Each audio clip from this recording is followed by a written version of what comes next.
Sean todos bienvenidos a mi nuevo canal Cuento Contigo, donde descubriremos juntos el maravilloso mundo de la lectura. Hoy leeremos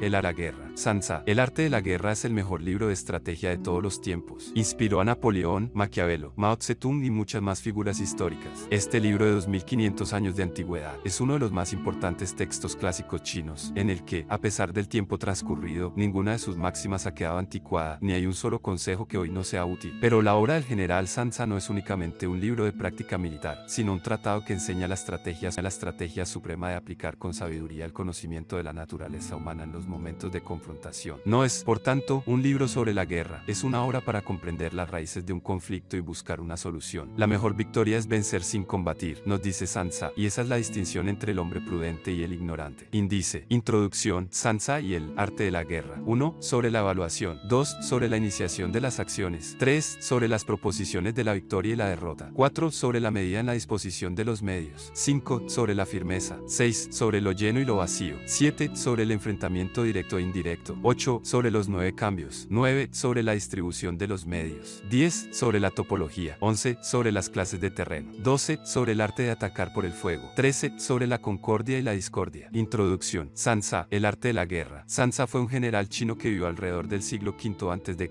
La colección de ensayos sobre el arte de la guerra atribuida a Sansa es el tratado más antiguo que se conoce sobre el tema. A pesar de su antigüedad, los consejos de Sansa siguen manteniendo vigencia. El arte de la guerra es el mejor libro de estrategia de todos los tiempos. Inspiró a Napoleón, Maquiavelo, Mao Zedong y muchas más figuras históricas. Este libro de 2500 años de antigüedad es uno de los más importantes textos clásicos chinos, en el que, a pesar del tiempo transcurrido, ninguna de sus máximas ha quedado anticuada, ni hay un solo consejo que hoy no sea útil. Pero la obra del general Sansa no es únicamente un libro de práctica militar, sino un tratado que enseña la estrategia suprema de aplicar con sabiduría el conocimiento de la naturaleza humana en los momentos de confrontación. No es, por tanto, un libro sobre la guerra, es obra para comprender las raíces de un conflicto y buscar una solución. La mejor victoria es vencer sin combatir, nos dice Sansa, y esa es la distinción entre el hombre prudente y el ignorante. La obra de Sansa llegó por primera vez a Europa en el periodo anterior a la Revolución Francesa, en forma de una breve traducción realizada por el sacerdote jesuita J.M. Imia. En las diversas traducciones que se han hecho desde entonces, se nombra casi normalmente al autor como Samwoo Sanzi. El núcleo de la filosofía de Sansa sobre la guerra descansa en estos dos principios. Todo el arte de la guerra se basa en el engaño. El supremo arte de la guerra es someter al enemigo sin luchar. Las ideas de Sansa se extendieron por el resto de Asia hasta llegar a Japón. Los japoneses adoptaron rápidamente estas enseñanzas y, posiblemente, añadieron algunas de su propia cosecha. Hay constancia de que el principal libro japonés sobre el tema, el libro de los 5 anillos, está influido por la filosofía de Sansa, ya que su autor, Miyamoto Musashi, estudió el tratado de El arte de la guerra durante su formación como samurái. Habitualmente se hace referencia a las culturas orientales como culturas de estrategia y no es pequeña la influencia de Sansa en este desarrollo cultural. Hoy en día, la filosofía del arte de la guerra ha ido más allá de los límites estrictamente militares, aplicándose a los negocios, los deportes, la diplomacia e incluso el comportamiento personal. Por ejemplo, muchas frases clave de los manuales modernos de gestión de empresas son prácticamente citas literales de la obra de Sansa, cambiando, por ejemplo, ejército por empresa o armamento por recursos, sin ir más lejos. Las ideas siguen siendo completamente válidas a pesar de los 25 siglos transcurridos desde que se escribieron. Capítulo 1. Sobre la evaluación. Sansa dice, la guerra es de vital importancia para el Estado. Es el dominio de la vida o de la muerte, el camino hacia la supervivencia o la pérdida del imperio. Es forzoso manejar la vida. No reflexionar seriamente sobre todo lo que le concierne es dar prueba de una culpable indiferencia en lo que respecta a la conservación o pérdida de lo que nos es más querido, y ello no debe ocurrir entre nosotros. Hay que valorarla en términos de 5 factores fundamentales y hacer comparaciones entre diversas condiciones de los bandos rivales, con vistas a determinar el resultado de la guerra. El primero de estos factores es la doctrina, el segundo, el tiempo, el tercero, el terreno, el cuarto, el mando, y el quinto, la disciplina. La doctrina significa aquello que hace que el pueblo esté en armonía con su gobernante, de modo que le siga donde sea, sin temer por sus vidas ni a correr cualquier peligro. El tiempo significa el yin y el yang, la noche y el día, el frío y el calor, días despejados o lluviosos, y el cambio de las estaciones. El terreno implica las distancias, y hace referencia a donde es fácil o difícil desplazarse, y si es campo abierto o lugares estrechos, y esto influencia las posibilidades de supervivencia. estrategia. El mando ha de tener como cualidades sabiduría, sinceridad, benevolencia, coraje y disciplina. Por último, la disciplina ha de ser comprendida como la organización del ejército, las graduaciones y rangos entre los oficiales, la regulación de las rutas de suministros y la provisión de material militar al ejército. Estos 5 factores fundamentales han de ser conocidos por cada general. Aquel que los domina, vence; aquel que no, sale derrotado. Por lo tanto, al trazar los planes, han de compararse los siguientes 7 factores, valorando cada uno con el mayor cuidado. ¿Qué dirigente es más sabio y capaz? ¿Qué comandante posee el mayor talento? ¿Qué ejército obtiene ventajas de la naturaleza y el terreno? ¿En qué ejército se observan mejor las regulaciones y las instrucciones? ¿Qué tropas son más fuertes? ¿Qué ejército tiene oficiales y tropas mejor entrenadas? ¿Qué ejército administra recompensas y castigos de forma más justa? Mediante el estudio de estos 7 factores, seré capaz de adivinar cuál de los dos bandos saldrá victorioso y cuál será derrotado. El general que siga mi consejo es seguro que vencerá. Ese general ha de ser mantenido al mando. Aquel que ignore mi consejo ciertamente será derrotado. Ese debe ser destituido. Tras prestar atención a mi consejo y planes, el general debe crear una situación que contribuya a su cumplimiento. Por situación quiero decir que debe tomar en consideración la situación del campo y actuar de acuerdo con lo que le es ventajoso. El arte de la guerra se basa en el engaño. Por lo tanto, cuando es capaz de atacar, ha de aparentar incapacidad. Cuando las tropas se mueven, aparentar inactividad. Si está cerca del enemigo, ha de hacerle creer que está lejos. Si está lejos, aparentar que se está cerca. Poner cebos para atraer al enemigo. Golpear al enemigo cuando está desordenado. Prepararse contra él cuando está seguro en todas partes. Evitarle durante un tiempo cuando es más fuerte. Si tu oponente tiene un temperamento colérico, intenta irritarle. Si es arrogante, trata de fomentar su egoísmo. Si las tropas enemigas se hallan bien preparadas tras una reorganización, intenta desordenarlas. Si están unidas, siembra la disensión entre sus filas. Ataca al enemigo cuando no está preparado y aparece cuando no te espera. Estas son las claves de la victoria para el estratega. Ahora, si las estimaciones realizadas antes de la batalla indican victoria, es porque los cálculos cuidadosamente realizados muestran que tus condiciones son más favorables que las condiciones del enemigo. Si indican derrota, es porque muestran que las condiciones favorables para la batalla son menores. Con una evaluación cuidadosa, uno puede vencer; sin ella, no puede. Muchas menos oportunidades de victoria tendrá aquel que no realiza cálculos en absoluto. Gracias a este método, se puede examinar la situación y el resultado aparece claramente. Hasta aquí el capítulo 1, mañana publicaré el segundo capítulo.